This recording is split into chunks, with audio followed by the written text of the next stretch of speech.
बिस्मिल्लाहिर्रहमानिर्रहीम। अस्सलाम वालेकुम डियर स्टूडेंट्स। तो आज हम अपना टॉपिक स्टार्ट करने जा रहे हैं अपना चैप्टर नंबर 15 का, which is alternating current generator. तो एक इम्पोर्टेंट टॉपिक है ये, तो आज हम इसको स्टार्ट करेंगे। तो आज हम बेसिकली इसकी वर्किंग को देखने जा रहे हैं कि ये किस प्रिंसिपल पर काम करता है। ऑब्जेक्ट्स मौजूद हैं जो कि इसके अंदर करंट को, ईएमएफ को प्रोड्यूस करते हैं। ओके, तो फर्स्ट ऑफ ऑल हम देख लेते हैं किस प्रिंसिपल पर काम करता है। It works on the principle of electromagnetic induction, क्योंकि इलेक्ट्रोमैग्नेटिक इंडक्शन ही आपका ये चैप्टर है। ओके, तो ये इलेक्ट्रोमैग्नेटिक इंडक्शन की डेफिनेशन आपने पढ़ी थी, ठीक है ना, जिसके अंदर मैग्नेटिक फील्ड के जरिए से आप क्या कर रहे हैं, ईएमएफ को इंड्यूस कर रहे हैं किसी भी कंडक्टर के अंदर। ओके, तो ये हमारे पास इलेक्ट्रोमैग्नेटिक इंडक्शन। तो इस प्रिंसिपल के ऊपर हमारे पास अल्टरनेटिंग करंट जनरेटर जो है वो वर्क करता है। अब बेसिकली ये किस चीजों के ऊपर कंसिस्ट करता है, ये हमारे पास अल्टरनेटिंग करंट जनरेटर है। इसके अंदर मौजूद होता है एक आर्मेचर, मींस के कोई स्कल्पचर होता है, कोई सांचा होता है आपके पास, ठीक है ना, जैसे कि आयरन सिलेंडर है, ठीक है ना, ये हम कह सकते हैं ये आपका स्कल्पचर है जिसके ऊपर आपने जो वायर्स है उनको बाउंड किया हुआ है, ठीक है ना, आयरन सिलेंडर है और उसके ऊपर आपने अपनी जो वायर्स है, जो भी आपने कॉइल ली हुई है, ठीक है, उसको आपने बाउंड किया हुआ है इसके ऊपर, ठीक है। ये हो गई जी फर्स्ट चीज, ये है हमारी मेन चीज। ओके, फिर मजीद अगर हम आगे बढ़े तो इसके अंदर मौजूद होते हैं जी परमानेंट मैग्नेट्स। आर्मेचर के इर्द गिर्द अराउंड परमानेंट मैग्नेट्स रखे जाते हैं of north pole and south pole. फिर उधर मैग्नेटिक फील्ड जो है वो जनरेट करवाई जाती है, ओके, जो कि नॉर्थ से साउथ की तरफ क्या करती है, ओरिजिनेट होती है। इधर हम इलेक्ट्रिक मैग्नेट नहीं यूज करते, पर हम परमानेंट मैग्नेट जो है वो यूज करते हैं, जिनके अंदर से मैग्नेटिक फील्ड जो है मुसलसल निकलती रहती है। आगे मजीद हमारे पास इसमें होते हैं जी स्लिप रिंग्स। स्लिप रिंग जो है वो आर्मेचर के ऊपर अटैच होते हैं, आप अपनी डायग्राम में देख सकते हैं। इसलिए मैं यहाँ पर आपको अगर ड्रॉ करके दिखाऊं कि फॉर एग्जांपल ये मेरे पास है जी कॉइल और इसके ऊपर जी मेरे पास वायर जो है वो बाउंड हुई है। ओके, अब मैं कहती हूँ कि यहाँ पर ये हमारे पास आर्मेचर है, इसके साथ यहाँ पर जो है वो स्लिप रिंग जो है वो अटैच होती है। This is slip rings. Okay, और ये कॉइल कैसा होता है कि ये मूव कर सकता है, ठीक है, रोटेटिंग कॉइल है। तो स्लिप रिंग्स मौजूद होती है, इसके साथ साथ कार्बन ब्रशेस भी इसमें मौजूद होते हैं। अभी कहाँ पर मौजूद होते हैं ये कार्बन ब्रशेस जो है ये स्लिप रिंग्स के साथ ही मौजूद होते हैं, अटैच होते हैं। जैसे कि हम यहाँ देख सकते हैं कि यहाँ पर हमारे पास कार्बन ब्रशेस जो है वो स्लिप रिंग्स के साथ अटैच होते हैं। अब ये दोनों मिलकर क्या करते हैं, इनका मेन काम ये होता है कार्बन ब्रशेस का और स्लिप रिंग्स का, कि इसके अंदर, इस आर्मेचर के अंदर, इस कॉइल के अंदर जो भी करंट प्रोड्यूस हो रहा है वो इसको यहाँ से लेते हैं और कोई एक्सटर्नल सर्किट के साथ कनेक्ट हुए होते हैं, ठीक है ना, और उस एक्सटर्नल सर्किट को ये फिर उसको करंट जो है वो प्रोवाइड करते हैं। कोई भी एक्सटर्नल सर्किट जो यहाँ पर मौजूद हो सकता है। ओके, तो ये होता है जी कार्बन ब्रशेस और स्लिप रिंग्स का काम। आगे मजीद हम चले तो इसमें टर्बाइंस मौजूद होते हैं। अब इसमें टर्बाइंस क्यों मौजूद होते हैं, अब आपको जब भी करंट प्रोड्यूस करवाना होता है किसी भी मैग्नेटिक फील्ड के अंदर, तो फिर आपको उसको रोटेट करना होता है, उसके अंदर मूवमेंट होती है, फिर उसके फ्लक्स में चेंज आता है, ठीक है, फ्लक्स में चेंज आता है तो ईएमएफ इंड्यूस होती है और फिर करंट भी पैदा होता है। लेकिन आप जब जनरेटर की बात करते हैं तो दरअसल इसकी वर्किंग क्या है कि मैकेनिकल एनर्जी को ये कन्वर्ट कर देता है इनटू द इलेक्ट्रिकल एनर्जी।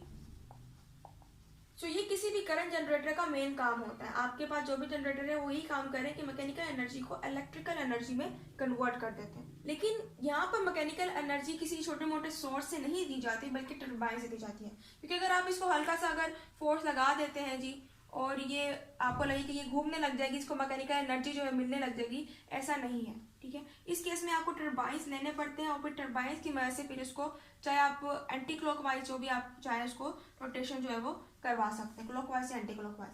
फिर वो मैकेनिकल एनर्जी जो है वो लार्ज अमाउंट में प्रोड्यूस होती है, इसकी वजह से वो स्पीडली घूमता है। उसके स्पीडली घूमने से अराउंड द फील्ड, क्योंकि यहाँ से फील्ड जो है वो जनरेट हो रही है, जैसा कि हमने बात की कि इसके इर्द गिर्द जो है हमारे पास ये मैग्नेटिक पोल्स जो है वो मौजूद है, this is north, this is south. Okay, so magnetic field जो है वो तो निकलना शुरू हो गई है, ठीक है। तो जैसे ये कॉइल जो है वो जोर जोर से घूमेगा, बहुत तेज तेज से घूमेगा, तो फिर क्या होगा, आपको पता है कि फ्लक्स जो है जो कि पास हो रहा है, जो मैग्नेटिक फील्ड है इसमें क्या आएगा, चेंज आएगा जो कि कॉइल में से गुजर रहा होगा और फिर करंट इंड्यूस होगा। अब हम क्या करते हैं जी, अब इसकी वर्किंग को हम देख लेते हैं कि किस तरह से वर्क करती है। हमने बात कर ली थी कंस्ट्रक्शन की। अच्छा, इसके लिए हम क्या करते हैं कि हम ये साइड्स ले लेते हैं। हमारे पास ये है side A, this is B, this is C, this is D. Okay, तो अब हम देखेंगे कि हर साइड पे हमारे पास जो है वो किस तरह से जो मूवमेंट हो रही है और किस एंगल पर जो है हमारे पास जो मैक्सिमम करंट है वो प्रोड्यूस हो। सो अब हम फाइंड करने जा रहे हैं जी इंड्यूस्ड ईएमएफ को, कि जो ईएमएफ जो है वो इंड्यूस्ड हो रही है उसके लिए हमने क्या कर दिया कि साइड्स जो है वो कॉइल की डिवाइड कर दी है। फॉर एग्जांपल ये हमारे पास साइड एडी है, ये हमारे पास साइड जो है वो बीसी है। ओके, अब हम दोनों साइड्स पे जो हमारे पास फ्लक्स प्रोड्यूस होगा मैग्नेटिक फील्ड की वजह से जो ईएमएफ इंड्यूस होगी उसको हम फाइंड करने जा रहे हैं। सो अगर हमें ईएमएफ फाइंड करनी होती है तो उसके लिए हमारे पास फार्मूला जो हमने डिराइव किया था which is VBL sin theta. V जो है वो वेलोसिटी को शो करता है, B मैग्नेटिक फील्ड को और L लेंथ को। ओके, यहाँ पर आप देख सकते हैं कि हमारे पास जो कॉइल है वो वेलोसिटी V के साथ घूमेगा। सो आप देख सकते हैं कि V जो है हमारे पास यहाँ पर क्या शो कर रहा है कि जो हमारा कॉइल है वो वेलोसिटी V के साथ घूमेगा। B is showing the magnetic field and L is showing the length of the coil, कि हमारे पास जो कॉइल है वो उसकी लेंथ कितनी है। ओके, सो ये तीन एलिमेंट्स हैं, ये बेसिक एलिमेंट्स हैं। अब आगे हमने डिवाइड कर दिया था इस कॉइल को इनटू टू पार्ट्स। पहले हम देख लेते कि ए और डी के अंदर क्या ईएमएफ प्रोड्यूस हो रही है, फिर हम बी और सी पे देख लेते कि इधर क्या हमारे पास ईएमएफ जो है वो इंट्रोड्यूस हो रही है। तो फर्स्ट ऑफ ऑल हम ईएमएफ फाइंड करने जा रहे हैं at point A and D में। इसके साथ ए डी जो है वो मेंशन कर देती हूँ। अब VBL sin थीटा। ओके, इधर से भी हमारे पास यही जो है वो वेलोसिटी भी वही है, मैग्नेटिक फील्ड भी वही है, लेंथ भी वही है। अगर अब हम फाइंड करना चाहें जी बी और सी पॉइंट पर, बी और सी, तो यहाँ पर हमारे पास वही सेम जो है वो वेलोसिटी भी वही है उसकी, मैग्नेटिक फील्ड भी वही प्रोवाइड की जा रही है, लेंथ भी उसकी वही और साइन थीटा। ओके, सो अब हम क्या कर रहे हैं, अब हम टोटल ईएमएफ फाइंड कर सकते हैं क्योंकि हमारे पास जो एडी पर ईएमएफ प्रोड्यूस हो रही थी और जो बीसी पर ईएमएफ इंट्रोड्यूस हो रही थी वो क्या थी, सेम थी। So in this way we can find a total EMF which is addition of EAD plus EBC is equal to, अब आपने सिंपली इनको एड अप कर लेना है, VBL sin theta plus VBL sin theta. अभी हमारे पास क्या बन गया जी, 2VBL sin थीटा जो हमारे पास वो निकल आएगी total EMF, 2VBL sin theta where theta is the angle between the magnetic field and the velocity।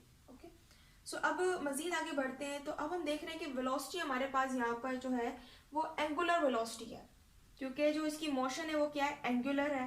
तो हम यहाँ पर ये फॉर्मूला पुट कर सकते हैं एंगुलर वेलोसिटी का, which is V is equal to omega R।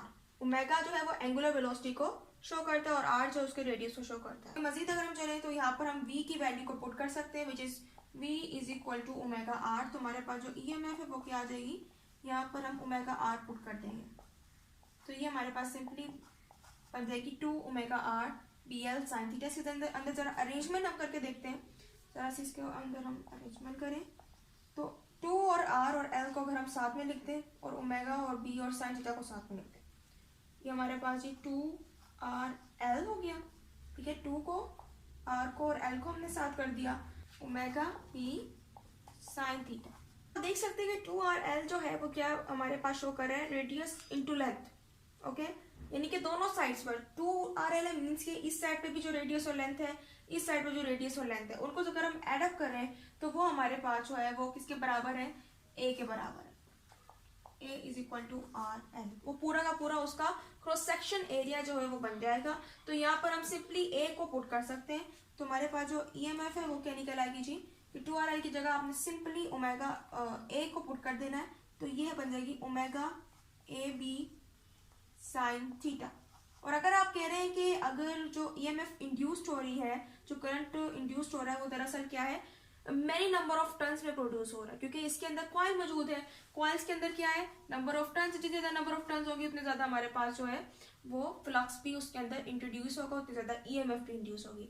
तो हम कह रहे हैं कि for example n number of turns जो है वो उसमें मौजूद है, तो हम सिंपली यहाँ पर पुट कर सकते हैं n omega AB sin theta, इसको इक्वेशन 1 का नाम। अब हम बात कर रहे थे जी जनरेटर की। जनरेटर के अंदर हमें चाहिए जी मैक्सिमम ईएमएफ। क्योंकि जनरेटर है और एक अल्टरनेटिंग एसी जनरेटर है। ओके, तो इसके लिए हमें क्या चाहिए कि जैसे कि टरबाइन हमें चाहिए मैकेनिकल एनर्जी को ज़्यादा प्रोड्यूस करने के लिए, कि ज़्यादा मैकेनिकल एनर्जी प्रोड्यूस होगी उतनी मैक्सिमम हमें ईएमएफ भी क्या है वो रिक्वायर्ड होगी, उतनी ईएमएफ जो है वो भी इंट्रोड्यूस होगी। तो मैक्सिमम ईएमएफ अगर हम फाइंड करना चाह रहे हैं तो क्या करते थे, इसके लिए एन ओमेगा ए बी को हम क्या करते हैं बराबर कर देते हैं ई नॉट मैक्सिमम के। ये हमारे पास शो कर रहा है मैक्सिमम को। Okay, E naught is equal to N omega A B. तो अब इसकी जगह में ई नॉट जो है वो पुट कर सकते हो which is showing the maximum EMF, क्योंकि अब मैं मैक्सिमम ईएमएफ को फाइंड करना चाह रही हूँ। सो मेरे पास आ जाएगा जी E naught sine theta, okay, is equal to E M. Okay, या फिर आप इसको यूँ भी लिख सकते हैं E is equal to E naught sine theta. Okay, so ये हमारे पास जो है वो एक वैल्यू करना चाहिए। इसको इक्वेशन 2 का नाम दें। अब इसी इक्वेशन 2 के अंदर हम कुछ चेंजेस करेंगे। अब आप इधर साइन थीटा, थीटा आपके पास क्या था जी एंगल था। अब यहाँ पर आपके पास जो एंगल है वो लीनियर एंगल नहीं है। इधर आपके पास जैसे कि वेलोसिटी एंगुलर थी तो आपके पास एंगल भी जो है वो क्या होगा एंगुलर थीटा आपके पास यहाँ पर मौजूद है। यहाँ पर आप सिंपली थीटा की वैल्यू पुट कर सकते हैं which is theta is equal to omega into T. तो वेलोसिटी को शो करेगा, इसके साथ टी जो है वो टाइम को शो करेगा, वो आपके पास क्या बना देगा एक पूरा थीटा एंगल बना देगा। तो सिंपली आप यहाँ पर वैल्यू पुट करें तो आपके पास जो ईएमएफ है वो क्या निकल जाएगी, ई नॉट साइन ओमेगा टी। अब हम जरा कुछ चेंजिंग सॉल्व करने जा रहे हैं। हमारे पास जो V है, वोल्टेज है, पोटेंशियल है, वो बराबर होता है जी V is equal to I are.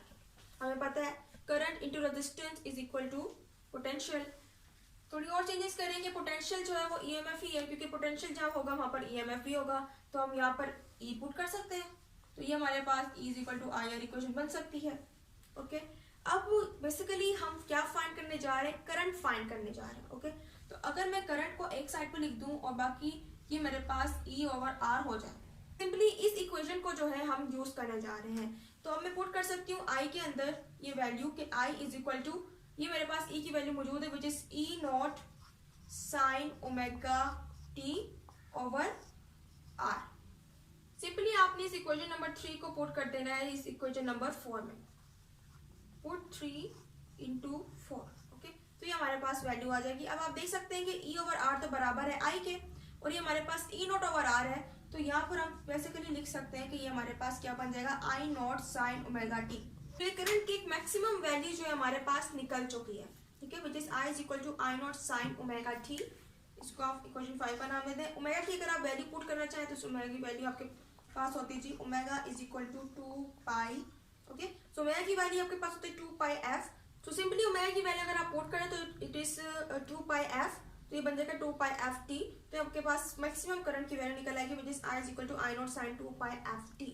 Okay, तो यही हमारे पास क्या है वो करंट है जो कि जनरेटर के अंदर इंड्यूस्ड हो रहा है बाय द इंड्यूसिंग ईएमएफ। तो पहले आपने ईएमएफ को फाइंड करना है, फिर आपने करंट की तरफ जाना है, फिर आपके पास करंट की वैल्यू जो है वो आपके पास आ जाएगी। ओके, अब हम इसको बाय डायग्राम देख लेते हैं किस तरह से हमारे पास डायग्राम के अंदर इसको हम ड्रॉ करेंगे और किस एंगल के ऊपर हमारे पास मैक्सिमम करंट इंड्यूस हो रहा है उसको हम देखेंगे। अब हम ग्राफ के जरिए से शो करने जा रहे हैं कि हमारे पास कहाँ पर करंट जो है किस पीक पर जो है करंट वो ज्यादा होगा। अब मैं कहती हूँ कि यहाँ से हमारे पास कॉइल जो है वो घूमना स्टार्ट हुई है, ठीक है, यहाँ से कॉइल घूमना स्टार्ट हुई है और ये जी एक पूरा का पूरा साइकिल कंप्लीट हो गया। ओके, यानी कि एक पॉजिटिव इंक्लूड होता है आपको पता है एक साइकिल में, और एक नेगेटिव पार्ट जो है वो इंक्लूड होता है। ओके, और यहाँ तक आपकी जो एक पूरी साइकिल कंप्लीट हो जाती है। जैसे कि हम जानते हैं कि जब कॉइल के अंदर कोई मूवमेंट नहीं होगी, मैग्नेटिक फील्ड के अंदर वो स्ट्रेट पड़ी रहेगी, तो फिर कोई भी फील्ड फ्लक्स में चेंज नहीं आएगा, करंट इंड्यूस नहीं होगा। यानी कि यहाँ पर जो है वो मैग्नेटिक फील्ड और जो वेलोसिटी है, ठीक है, उसकी डायरेक्शन सेम रहेगी, पैरेलल होंगे दोनों, तो यहाँ पर जो है वो जीरो करंट इंड्यूस होगा। हम कहते हैं कि यहाँ पर मैग्नेटिक फील्ड की डायरेक्शन तो यहीं पर है, ठीक है, लेकिन अब वेलोसिटी जो है वो चेंज हो गई है, ठीक है, कॉइल जो है वो घूम गया है और उसने 90 डिग्री का एंगल बना लिया बी के साथ। तो यहाँ पर 90 डिग्री के एंगल पे हमारे पास जो है बना देगी जी π/2। ओके, यहाँ पर हमारे पास जो है वो अब मैग्नेटिक फील्ड और वेलोसिटी जो है 90 डिग्री का एंगल बनाएगी। अब मैग्नेटिक फील्ड जो इस साइड पे थी, लेकिन अब कॉइल जो है वो क्या कर रही है, रोटेट कर रही है, ठीक है ना। अब वो क्या कर रही है, रोटेट कर रही है। अब उसने एंगल जो है वो चेंज कर लिया, पहले वो बी की साइड पे थी, बी भी यही था, वेलोसिटी भी यही थी, जब उसने यू कर दिया तो एक 90 डिग्री का एंगल प्रोड्यूस हो जाएगा। सो इस पीक पे करंट जो है वो मैक्सिमम होगा। आगे चलते हैं, फिर हम कहते हैं कि इस पॉइंट पे हमारे पास जो हम कहते हैं इस पॉइंट पे जो है वो बी और जो वी है, यानी कि वी जो है पहले यहाँ पर थी, अब वो घूम के क्या होगी, एंटी पैरेलल होगी। बी की डायरेक्शन इधर जा रही है, इसकी डायरेक्शन इधर जा रही है, 180 डिग्री का इसने क्या कर दिया, एंगल बना लिया है। अब इस केस में भी हमारे पास जो है तो पाए पर हमारे पास करंट जो है वो यहाँ पर इंड्यूस नहीं होगा, बल्कि दोबारा से 0 पर चला जाएगा। फिर नेगेटिव साइकिल स्टार्ट होगी। नेगेटिव साइकिल की भी हम देखें तो अब जो है वो हमारे पास कॉइल जो वो रोटेट करके यहाँ पर आ गया और ये एंगल बना रहा है जी 270 डिग्री का। अब यहाँ पर हम कह सकते हैं कि यहाँ पर जो हमारे पास EMF इंड्यूस हुई, करंट इंड्यूस होगा, वो क्या होगा, मैक्सिमम होगा, विच इज 3π/2। और साइकिल के एंड पे हमारे पास फिर दोबारा से जो वेलोसिटी है वो और मैग्नेटिक फील्ड की डायरेक्शन सेम हो जाएगी, और फिर इस पॉइंट पे दोबारा से जो करंट है वो क्या हो जाएगा, 0 हो जाएगा एट 2π।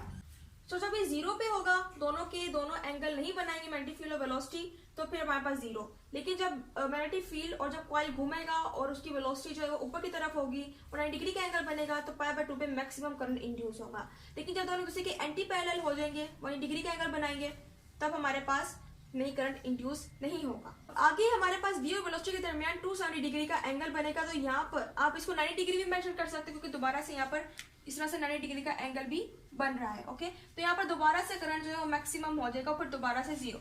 यहाँ पर एक साइकिल जब चेंज हो जाएगी तो फिर मैक्सिमम आपके पास 2 दफा करंट जो है वो मैक्सिमम होगा।